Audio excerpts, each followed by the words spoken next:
We'll move on from that. It's time to transition over to what I feel like is our weekly discussion on Hulk Hogan because of the time period that we are. We talked about in April Hogan signing with WCW, and the WWF had the first right of refusal. In May 16th, Observer, because that's where we're at here, Meltzer reported the following on the Hogan situation. As for Hogan, it is pretty much a done deal.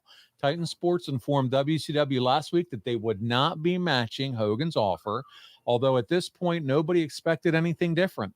Scenarios we hear are sketchy, but it is believed that Hogan will make a surprise appearance at the June 23rd Clash in Charleston, South Carolina, to lead to his July 17th pay-per-view appearance, which could be right in the middle of the steroid trial. The location of the Bash pay-per-view is not confirmed, but it will be in Florida, and the Orlando Arena seems to be most likely the place. But there it is, Arn. We discussed it last week or 2 weeks ago. WCW pushed all in for Hogan. WWF declines to match the offer. And as we know now, Hulk's first match is booked, Bash at the Beach, 1994. And we talked about Vince finally cutting ties with Hulk and what that looked like. But let's talk about the state of WCW here in May of 1994, because under Ted Turner's ownership, WCW failed to match the numbers and success that Jim Crockett Promotions enjoyed from 85 to 88. So here we come.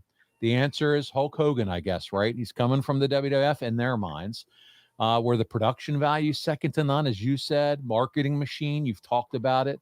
It's exactly that, a machine.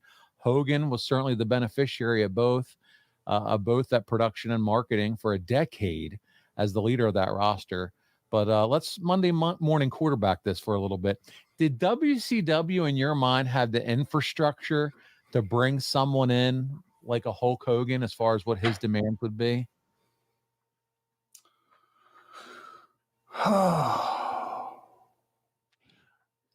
They were still, you got to look at WCW for what it was at that point in time. It was still a startup company.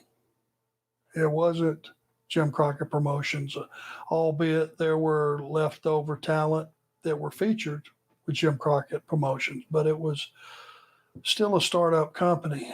I was a little worried, to bring a guy in like that, which, a year or even a year earlier, you would have said, well, that'll never happen. Vince will never let him go. He's there for life. But then when it happened, I remember having a thought, well, who do you have heated up that's hot enough, that's got enough heat, that's going to be something that is must-see? You know what I mean? I ran down the lineup in my head. I just went, for a guy to come in like that, if he's going to wrestle right away, you need to have a guy that's on the other side of the ball that has got a ton of heat. Says, oh, you want to come into my company? I'll take care of this, guys. You know what I mean? I do. Done in a heel way, Yeah.